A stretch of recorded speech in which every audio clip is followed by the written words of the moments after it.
After my sister and I came of age, our parents let us decide who would take over the company and who would marry Alex Sterling from the elite Buddhist circle. My sister, love-struck, chose Alex Sterling without hesitation. Yet, after the marriage, she spent every night alone. Eventually, she succumbed to loneliness and had an affair with the butler. When discovered, Alex divorced her and sent her back home. Meanwhile, I grew the company into a thriving business and became a renowned entrepreneur. On the day our new branch opened, my sister pushed me from the high-rise. When I opened my eyes again, I was back on the day we had to make our choice. My sister rushed ahead. "I'll take the company. I want to be a powerhouse." I smiled, let her slowly fill the company's billion-dollar deficit. As for me, I was ready to enjoy a life of wealth with a husband who'd never come home. "Mom, Dad, I'll take the company. I want to be a powerhouse." My sister blurted out eagerly, "I've shadowed you since childhood, studied finance. I'm perfect to inherit the company. Better to become the elite family than marry into one." Her declaration rang with conviction. Our parents were stunned. I froze for a second, then understood. My sister had been reborn too. Mom frowned and immediately tried to dissuade her. "Yank, Vincent Pierce may seem aloof, but he's devout and kind-hearted, easy to get along with. His family background is straightforward, with easygoing in-laws, no mother-in-law conflicts to worry about, nor any concerns over infidelity. Just marry into the household, and your days ahead will be smooth sailing." Then she added tactfully, "The company's performance has been poor lately. You should still choose to marry Vincent Pierce. I wouldn't steer you wrong. The message couldn't be clearer. Any sensible person would understand." But my sister failed to grasp the underlying meaning. She was already drowning in jealousy toward me. In our past life, she chose to marry Vincent Pierce, but later became the laughingstock of high society after her affair with the butler. Meanwhile, I steered the company skillfully, transforming it from a small business into a major corporation, going public, expanding branches overseas. I graced the covers of magazines, hailed as a visionary entrepreneur, basking in the spotlight. Now, with this second chance at choice,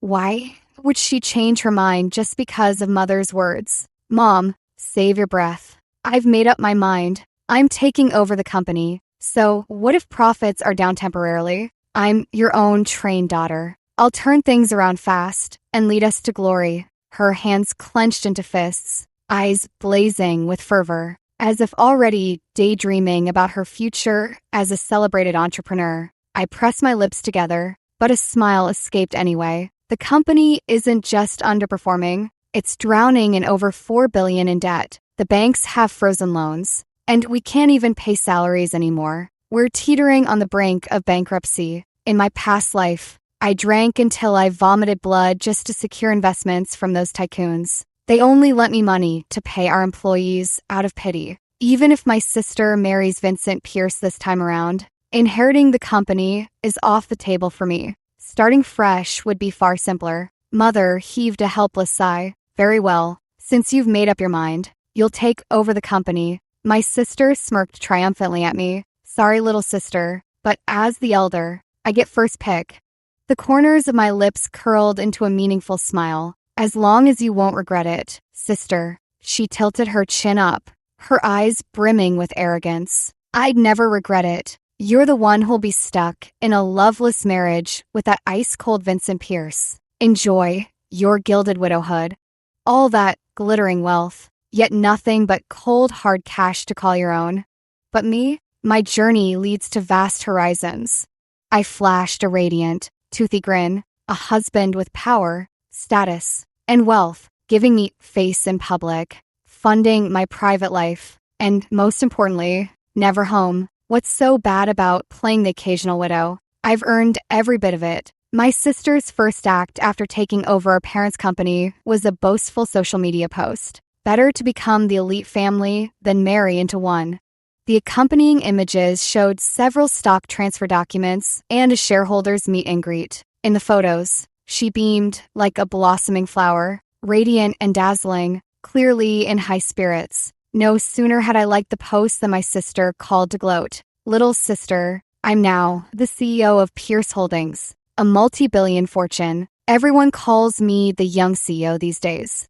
Before, at every banquet, I was stuck chatting with those society wives about designer handbags and shoes. So tedious. Now, I sit at the head table negotiating 8-figure deals.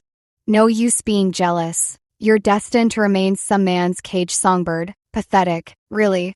I scoffed, my tone laced with implication. How wonderful you've gotten everything you wanted. Sister, congratulations. Do enjoy it. Revel in it while you can.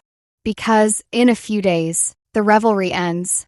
Our parents began arranging my marriage to Vincent Pierce. Just like my past life, it took 2 weeks for him to return from abroad. He wore a black linen tang suit, his 6 feet 3 inches frame accentuated by chiseled features and fathomless eyes. The faint scent of sandalwood clung to him. I swallowed hard, though I glimpsed him in my previous life. Distance had obscured how devastatingly handsome he was up close. Damn, my sister had feasted well in that past timeline. Vincent Pierce regarded me with detached indifference. Miss Lin Wanwan, the wedding arrangements shall follow your preferences entirely. Budget unlimited. In that instant, he seemed even more dazzling, as if bathed in golden light. How could my sister let go of such a remarkable man? I pressed my lips together, suppressing the flutter in my chest. Personally, I don't see the need for an extravagant wedding. A simple meal with close friends and family would suffice.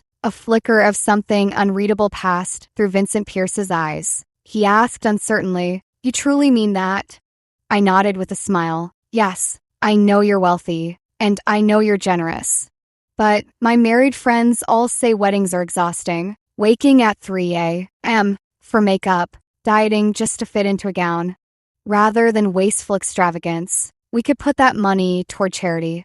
This last remark wasn't meant to flatter him. Charity has always been my passion. In my past life, I donated generously from my substantial earnings, earning recognition as a philanthropist year after year. When wealth reaches a certain point, it becomes mere numbers. Far better to direct it where it's needed. Vincent's gaze softened as he regarded me. "Very well, I'll handle this," he said. Vincent arranged the gathering at a hillside manor. Though I'd insisted on simplicity, he'd still invited every last one of my relatives and friends. The banquet was prepared by a specially invited Michelin-starred chef. An open-air reception adorned with air-freighted white roses. Tender and romantic, many friends came to offer their congratulations. "Wanwan, you've hit the jackpot, marrying Vincent Pierce. He's practically every girl's dream man.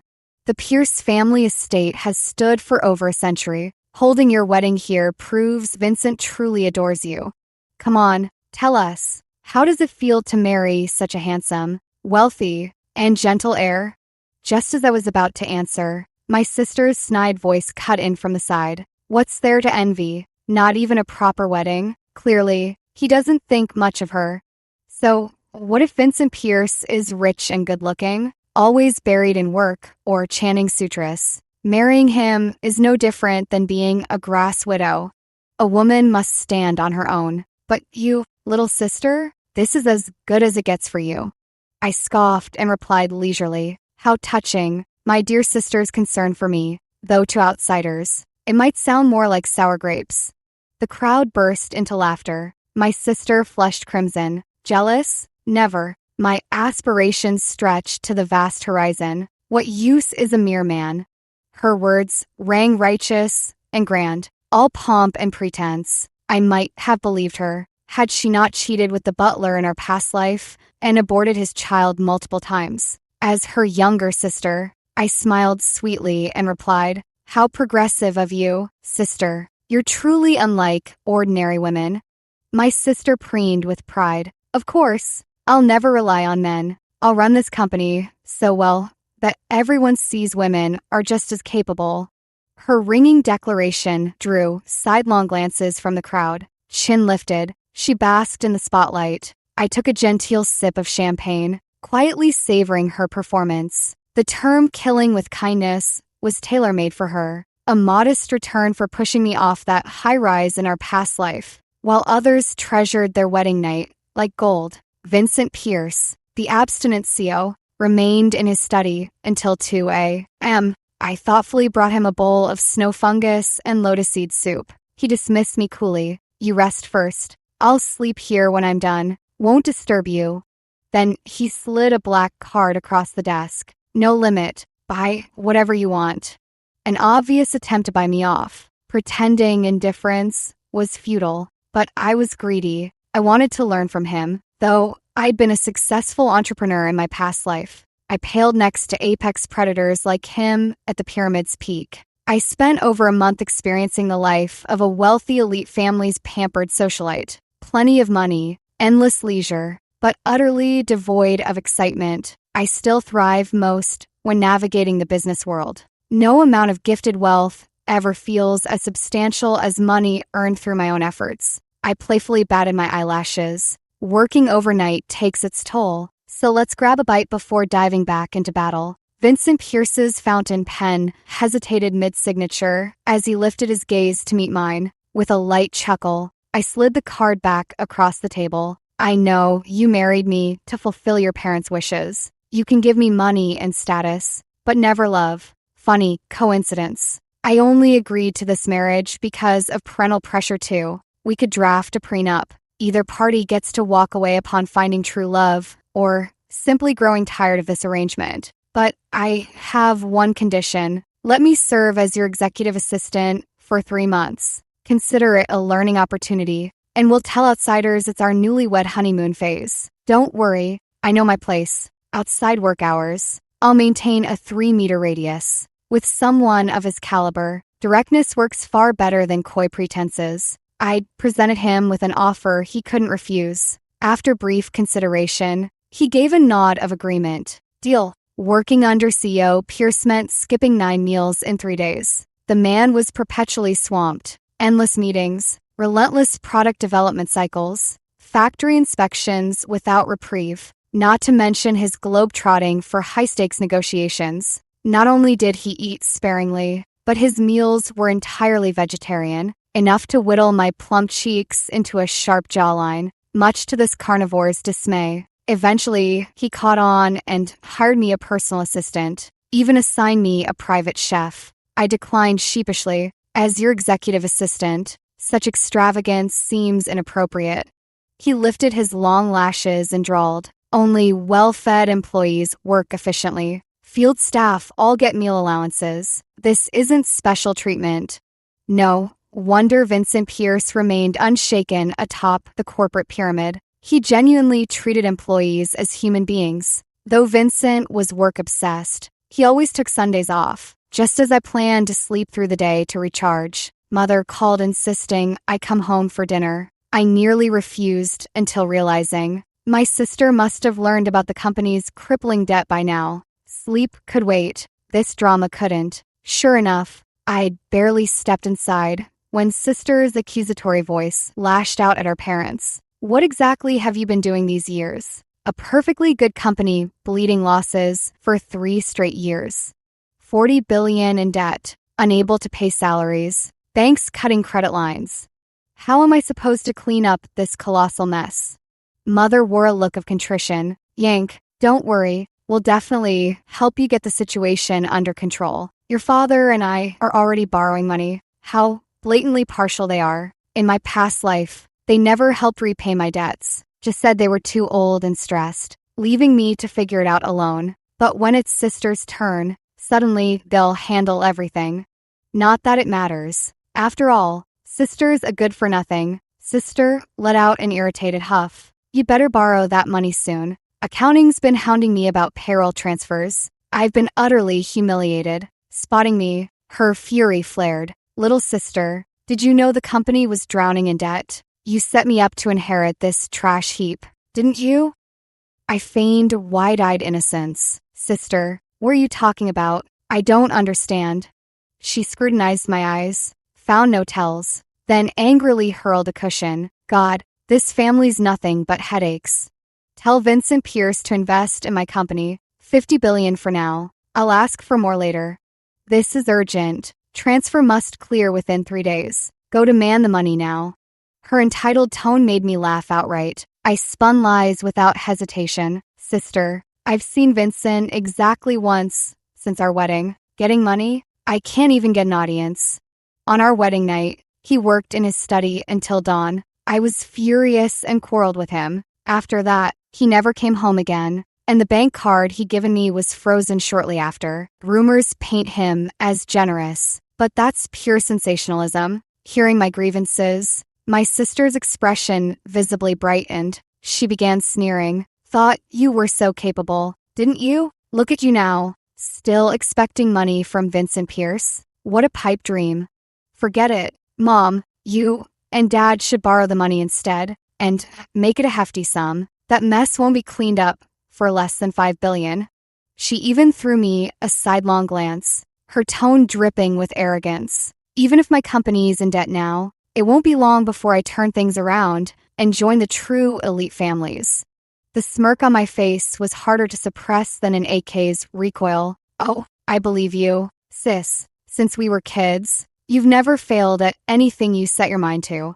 Puffed up by my praise, her metaphorical tail wagged with renewed pride. Such an easily fooled idiot. With our parents' full financial backing, my sister's company barely stabilized. She promptly reverted to her nose-in-the-air demeanor. Her social media became a stage for her independent, resilient heroine persona. Meanwhile, the 3-month deadline of my agreement with Vincent Pierce arrived. Though serving as an executive assistant, I still managed to secure several major deals in my spare time, earning substantial bonuses. With money in hand and skills mastered, it was time to graduate. I submitted my resignation directly. Mr. Pierce, thank you for your mentorship during this time. It's been invaluable. Though my words might sound exaggerated, they were entirely sincere. He taught without holding anything back. From negotiation tactics to strategic planning, networking resources, even the company's future roadmap and market positioning, he handed everything over to me, complete and unfiltered. Vincent Pierce studied me with calm amusement. So what's your next move? I answered without hesitation, starting my own business. Compared to new energy tech, I see more potential in e-commerce, lower investment, higher returns. I plan to collaborate with art school graduates to build a premium brand rooted in Chinese cultural aesthetics, taking it global. Vincent nodded approvingly at my vision. Building national confidence is essential. What's your startup capital? I declared confidently. Between scholarships, New Year money, and project bonuses, I've saved about $3 million. $2 million should cover initial space, labor, and materials, leaving $1 million for marketing. Cash flow will stabilize later. It's manageable.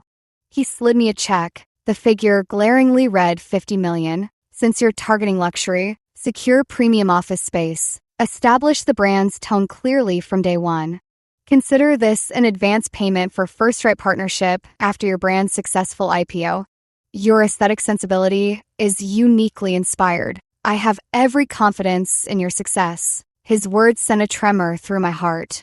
$3 million in startup capital isn't insignificant. I could build something substantial within 3 years at most, but extending the timeline increases the risks. With his $50 million, I could bypass at least 2 years of groundwork. As a business person, I'd be a fool to refuse. Mr. Pierce, aren't you worried I might default, or that the venture could fail? Vincent Pierce's lips curved upward. If that happens, I'd have one less competitor. A favorable outcome. This strategic vision explains his decade-long reign among China's top 10 entrepreneurs. While my startup journey gained momentum, my sister's fortunes had taken a turn. Though our parents secured loans for her and introduced her to investors, her aristocratic airs undermined every opportunity. She demanded deference even when pleading for favors. She'd skip crucial business dinners or attend with visible disdain. When a minor tycoon brought his mistress to toast her, she doused them both in wine. Who do you think you are? I'll drink when I please. Home-wrecking philanderer. Save your diseases for yourself. And you, trading dignity for his money. Would your parents weep to see this? What decent man would ever want you? Trash deserves trash. You make me sick. This shocking move left everyone present utterly dumbfounded. The small business owner stormed out in anger. The agreed-upon deal fell through, and many other bosses began avoiding her. The business world is full of pleasure-seeking, money-grubbing bosses. What's a self-righteous saint or moral hypocrite doing here? Might as well head straight to Buddha's temple, though the matter was barely resolved with our parents' help. It indirectly caused significant damage to both her and the company. With no income coming in and a mountain of debt to repay, my sister was in a foul mood. Mom called me home to talk some sense into her. Naturally, I wouldn't pass up a chance to witness the drama. The moment I stepped inside, I heard my sister furiously hurling a cushion across the room. Those idiots have no sense of contract at all. We signed the agreement, and now they just back out. So what if I was a little blunt? They could have cut me some slack. I'm a woman, after all. Besides, I wasn't wrong. A man who openly parades his mistress has no morals or decency. Splashing wine was too kind. I should have slapped him twice to teach him not to mess with women. Anyone listening would have thought my sister was some paragon of virtue. In her past life, she'd cheated with the butler, even had 3 abortions for him, and handed over half her fortune. After Vincent Pierce sent her home, she still went crawling back to the butler a few times, hoping to rekindle their affair, only for him to vanish abroad without a trace. This is truly the pinnacle of love-struck foolishness, even worse than being a mistress for money. At least gold diggers have clear financial motives. But my sister wants nothing, even debasing herself while footing the bill. Why did you come back? Just to watch my humiliation? My sister glared at me with venom. Let me tell you, even at my worst, I'm still 100 times better than you. I chuckled softly and nodded in agreement. You're absolutely right, sis. You've always been more talented than me since childhood. What's this little setback? They're just kicking you while the company's down, looking down on you deliberately. How despicable. Though I've heard big deals are made over dinners. A few drinks are standard, disgusting, but winners overlook such trifles. Once you're profitable, they'll come fawning like lapdogs. When that day comes, slap them right back. Show them the price of crossing you. Her expression brightened noticeably. She'd internalized all the recent scorn but needed a face-saving exit. She huffed half-heartedly along with my script. Since my little sister puts it that way, I'll stoop to ignore their pettiness. They think a woman can't handle business? Watch me outdo every last one of them. Just drinking with clients? I'll drink them all under the table. Seeing how easily I'd placated sister with a few words, Mother was overjoyed, and I couldn't suppress a smirk myself. In our family, we believe in keeping up appearances together. In my past life, I'd literally drunk myself unconscious during business negotiations, which was why I'd hired a former soldier with legendary alcohol tolerance as my assistant. Not only could he shield me from excessive drinking, but he'd also ensure I got home safely. Pity sister never had that kind of foresight. Sister began lowering her standards to play drinking games with clients. At first, our parents would accompany her, helping fend off some toasts during business dinners. But once they saw she could handle herself, they left her alone to pursue other projects. Sister never had much self-respect to begin with. Getting groped after being plied with alcohol became routine. But with the growing pile of deals and wealth, she clearly didn't mind. Gradually, the company began reviving from its deathbed, yet its reputation rotted within the industry. Though sister remained blissfully unaware, still maintaining her aloof, independent persona on social media. She'd occasionally call to gloat at me too. Little sister, I just landed a $50 million deal, our company's biggest in a decade. Parents say I'm a genius. Business negotiations? These days, no deal escapes me once I set my mind to it. Unlike you keeping your lonely vigil, waiting for Vincent Pierce's return, I'm constantly on the move. Thousands of employees depend on me for their livelihoods. I glanced at the financial report. My barely 2-month-old company had already surpassed $50 million in monthly revenue. The profit margin in apparel is staggering. Even after all expenses, we're netting 50%, while our parents' company barely scrapes 25% net profit at best. I scoffed, lacing my voice with mockery. How impressive sister is. Soon you'll be the exemplary entrepreneur. the industry's golden standard, puffed up by my praise. Sister's arrogance swelled unbearably. Naturally, within 3 years at most, I'll dominate this industry. My lips curled in a cold smirk. Then, let me congratulate you in advance on achieving your aspirations. Projects won through carnal favors, the dregs of the dregs. The men are unreliable, and the deals likely couldn't withstand scrutiny. Sister may have had her rebirth, but clearly forgot to bring her brains back. Though my startup already thrived, I still returned nightly to Vincent Pierce's residence, not just to maintain appearances as his wife. More crucially, his professional guidance was invaluable. Vincent's terrifying web of connections catapulted my brand to global fame in under 3 months. Of course, there were other ulterior motives at play. Take Zhou Ting, for instance, the very butler my sister had an affair with in her past life. These days, he'd been especially attentive to me. Whenever Vincent Pierce wasn't home, he'd bring me ginseng soup and fruit every evening, and each morning, he'd cut fresh flowers along my usual path, his white shirt damp with dew, clinging to his well-built frame. Not to mention, he was strikingly handsome, with overseas education and remarkably refined manners. No wonder my sister had been so infatuated with him. He certainly had his merits. At first, I'd considered simply having Vincent dismiss him. There was no point keeping someone so unscrupulous around. But then I thought, letting a scoundrel like him loose would only endanger other women. So I kept him where I could watch him. And now, he'd prove useful. I handed him a folder with a smile. This document is rather urgent. Could you deliver it to VIP room 888 at Nightfall Bar for Mr. Chung? Normally, errands like this were handled by drivers or assistants, far beneath a head butler's duties. But when it came to currying favor with me, he'd never refuse. It would be my pleasure, madam, he said. Ugh, so greasy. My sister must have been truly desperate in her past life to fall for this. Mr. Chung had the worst reputation among my business partners, greedy and lecherous. I'd chosen to work with him precisely because he was my sister's biggest supplier. Today was his birthday celebration at the bar, and of course, she'd be there. In our past life, my sister had been hopelessly infatuated with Zhou Ting. As her younger sister, it was only natural for me to play matchmaker. Just as expected, Zhou Ting didn't return until daybreak. His white dress shirt was hopelessly wrinkled, his neck dotted with a constellation of love bites. Seems last night's battle was rather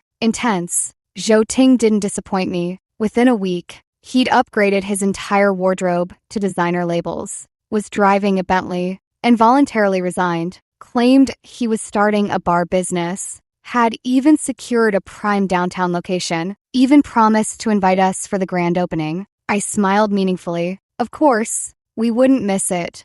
Watching his retreating figure, I couldn't help but click my tongue. I'd underestimated the extent of my sister's love-struck idiocy. A downtown bar required at least $20 million just to start. Though our parents' company was profitable, their existing debts were massive. This level of extravagance would break them. Sure enough, their company soon faced another liquidity crisis. Too terrified to confess the truth, my sister desperately chased new projects, with Zhou Ting in tow. Naturally, the man was the epitome of a polished narcissist, vain and materialistic to the core. Watching these million-dollar deals unfold, his eyes practically glowed with greed. Previously, my sister had maintained some boundaries despite occasionally trading on her charms. But Zhou Ting had no scruples. He actively helped them get her drunk, letting them take advantage of my sister once she was intoxicated, only to demand money under various pretexts after securing the project. So my sister had to keep drinking and negotiating projects over and over. It became a vicious cycle, but the circle was small, and, naturally, our parents caught wind of it. They began urging her to break up with him. Yet my love-struck sister was convinced Zhou Ting was her soulmate, her one true love, and refused to leave him no matter what. So Mom called me, asking me to come home and talk some sense into her. After signing a 300 million yuan deal, I headed straight home, partly to watch the drama unfold. The moment I stepped inside, I heard my sister declare with absolute certainty, "Mom, Dad, Zhou Ting and I are truly in love. There's no way we're breaking up. He might not have much money, but he's got real potential. He's a natural at business, studied abroad, and all his exes were high society girls. My job's been so stressful lately, I nearly had a breakdown. If it weren't for his support, I wouldn't have pulled through." Mom's face turned pale with fury. "Your father," and I looked into him. "He's scum, got a girl pregnant in high school, got kicked out of every school here, and that study abroad was just some diploma mill. He doesn't love you. He's after your money." My sister didn't believe a word of it. She just rolled her eyes. "After being with him for so long, do you think I don't know exactly what kind of man he is?" She finished speaking and shot me another icy glare. "Little sister, you're here to convince me to break up with him too, aren't you? Save your breath. I'd never leave him." I chuckled softly, speaking with deliberate calm. "How could I? Zhou Ting really is a remarkable man, gentle, chivalrous, and considerate. If I weren't married to Vincent Pierce, even I'd be tempted." Hearing this, my sister immediately puffed up with pride. "At least you have taste." But then, as if struck by a sudden thought, her expression darkened into a vicious warning. "Zhou Ting is my boyfriend. Stay away from him from now on. If I catch you so much as looking at him, I'll end you. That trash isn't worth a second glance." He dirtied my eyes. I smirked coldly. "Don't worry, sister. I wouldn't dream of it."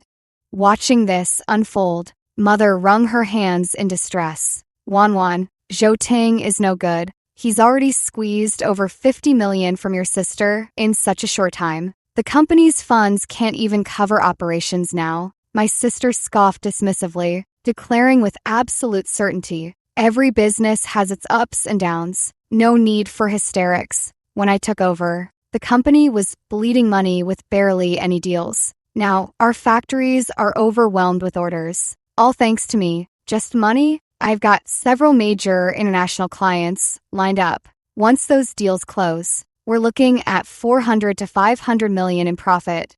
Mom, Dad, your thinking is outdated. Watch how I'll elevate our company to industry dominance under my leadership." Her words rang with absolute conviction. Her eyes burned with fanatical ambition. In the past, my sister had been overconfident, but at least grounded in reality. Our parents' modest operation could never handle overseas orders worth $1.5 billion, the minimum required for that profit margin. Even if she miraculously secured deals that size, our factory lacked capacity to fulfill them. After that bold declaration, she pivoted seamlessly to her real objective, shaking me down for cash. "Little sis, borrow 50 million from Vincent Pierce to invest. I'll give you 20% annual dividends. Passive income for life. He's in the country now. Go make a scene. Cry, scream, threaten suicide if he refuses. Trust me, I'd never steer you wrong. Our annual galas, this month. You'll get 10 million in dividends then." Her pyramid scheme promises could put professional scammers to shame. I feigned resignation with a sigh. "Unlike you, I can't casually broker billion-dollar deals or find true love. Vincent hasn't come home in half a year. Security bars me from his office.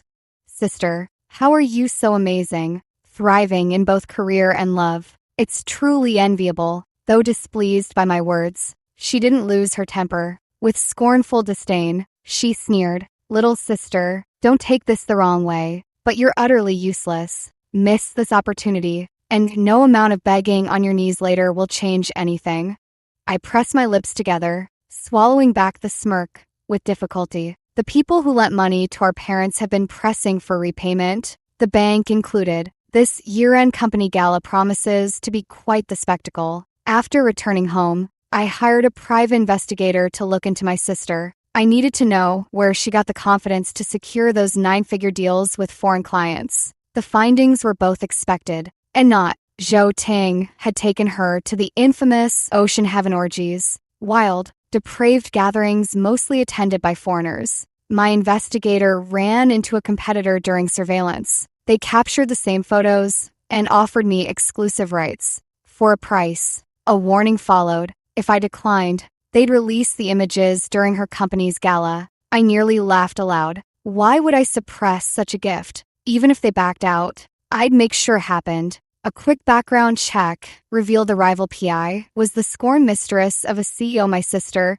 had publicly humiliated by throwing wine at a banquet. She nursed this grudge, but hesitated, knowing I was Vincent Pierce's wife, until testing my stance. But upon learning I wouldn't interfere, she proceeded with her revenge unhindered. My sister's extravagant banquet not only secured several overseas clients, but also landed major domestic accounts. Never one to miss a chance to flaunt success. She sent me an invitation outright. I'd originally planned to attend using Vincent Pierce's invitation. This saved me the trouble. On the event day, she booked the grandest downtown hotel in its entirety. No expense spared. The opulence dialed to maximum. My sister shimmered in designer crimson, a strapless floor-length gown, diamond-crusted necklace blazing at her throat. Spotting me, she preened with vindication. "Little sister," she crowed, "remember when I vowed to make our company the industry benchmark? Behold, mission accomplished. Every attendee here tonight holds 9-figure assets, the absolute elite of our field. You'd never qualify without our blood relation. Too late for equity now. Guess you'll stay dependent on men forever. Pathetic." I arched a smile and replied with deliberate calm, "Oh sister, I neglected to mention, I've launched my own venture recently. Modest success, really." She snorted, flicking a dismissive glance. "You? No funds, no connections. What fantasy is this? Unless peddling trinkets counts as entrepreneurship these days. Point me to your street stall. I'll throw you some charity business." At that moment, the fifth-ranked tycoon in the textile raw materials industry approached us. His fleshy face crinkled into chrysanthemum-like folds as he spoke with sycophantic enthusiasm. "CEO Lin, what an honor to meet you here. I visited your company several times, but never had the privilege." My sister lifted her chin and declared triumphantly, "CEO Zhou, I've been rather busy these past months." Before she could finish, CEO Zhou hastily waved his hand to interrupt. "Young CEO Lin, I wasn't referring to you, but to MS. Lin Wanwan here, the mastermind behind the nation's largest urban chic empire, a true legend who globalized traditional-inspired fashion in under a year." My sister gaped, disbelief twisting her features. "Impossible, absolutely impossible. There's no way you could have achieved this." Suddenly, her expression morphed into sneering certainty. "I've got it. You slept your way up, didn't you? Who's your sugar daddy? Or are you just spreading your legs for every man with a contract?" I let out a derisive chuckle, eyes glinting with amusement. "Sister, you sound so convinced. Could it be, this is how you conduct your own business?" She instantly exploded. "Don't spout nonsense. My dealings are completely legitimate, unlike your whorish schemes."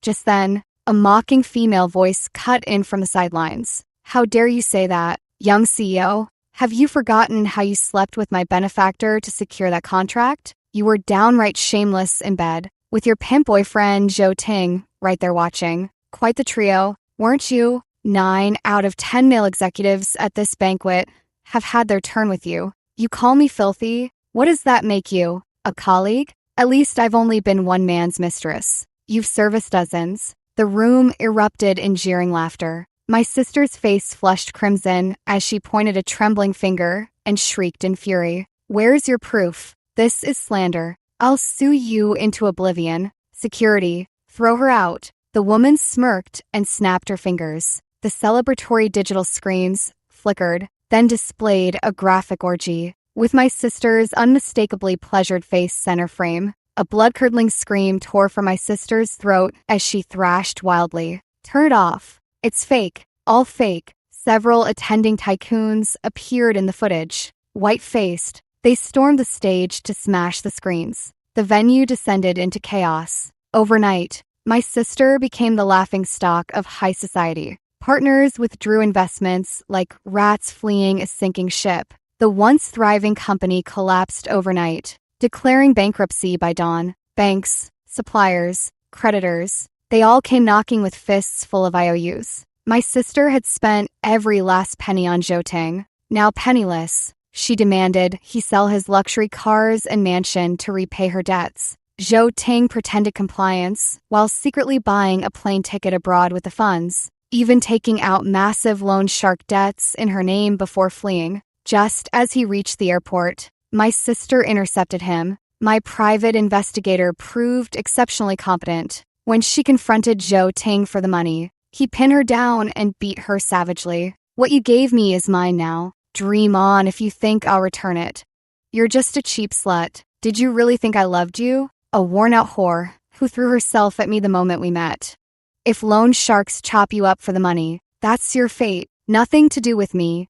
A heartless man outcruels even the bitterest woman. Security arrived just as my sister neared death from the beating. One to the hospital, the other to jail. The beating finally knocked the love blindness out of my sister. The cost, permanent paralysis below the neck. Miraculously, the money was recovered. Combined with our parents selling every property and asset they owned, the debts were barely settled. Their past favoritism now weighed on them with equal regret. They dumped my sister at a rehab center and washed their hands of her. As her biological sister, it was only natural for me to visit with condolences and concern. Her hospital room reeked of decay, her lower body exposed for constant waste cleaning, clouded eyes fixed on the window, her emaciated frame reduced to skin clinging to bones. In what should have been her blossoming youth, she resembled a candle guttering in its final hours. At the sight of me, her face contorted with venom as she hissed,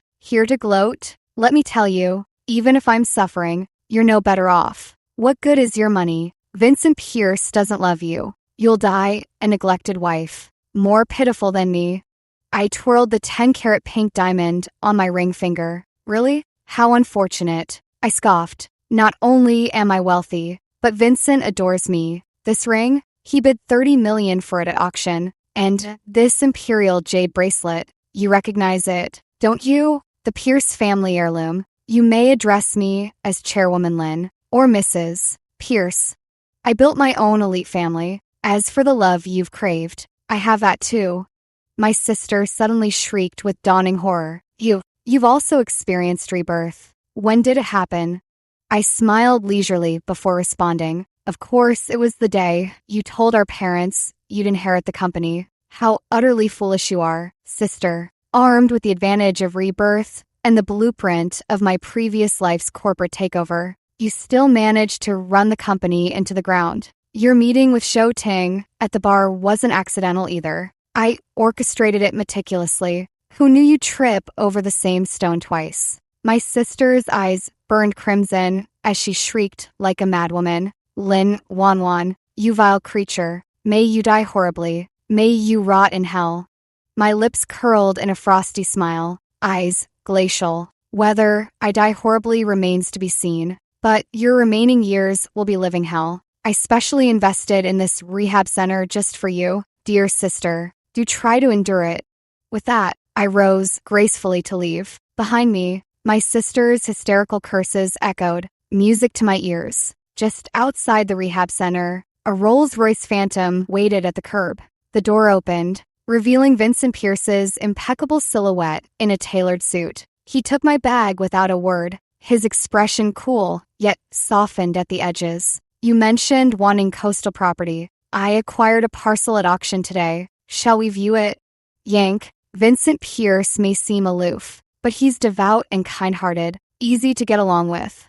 He never overflowed with sweet nothings, but whenever work troubles arose, his solutions arrived faster than dawn. He was the slow-burning type, utterly devoted to his work with genuine passion. So, winning his affection was simple. Match his professional dedication. He admired women with independence and intellect. 2 years later, the company went public, and just like that, I became a billionaire tycoon, living proof of that saying. I am the elite family now. I specifically instructed nurses to read aloud every magazine and newspaper feature about me to my sister. When she saw Vincent Pierce gazing at me with undisguised adoration in a front-page photo, she literally died of rage. TSK, TSK. How pathetically petty. I'd nearly forgotten Zhou Tang's existence until spotting him in crime news. After serving 2 years for nearly beating his sister to death, he resurfaced as a lounge club escort, officially entering the trade. Decent looks, sculpted physique, inventive techniques, plenty of socialites happily bankrolled his services until 3 sugar mommies drugged him during a session and literally played him to death. The scandal made headlines. Zhou Ting became a posthumous punchline. Serves him right,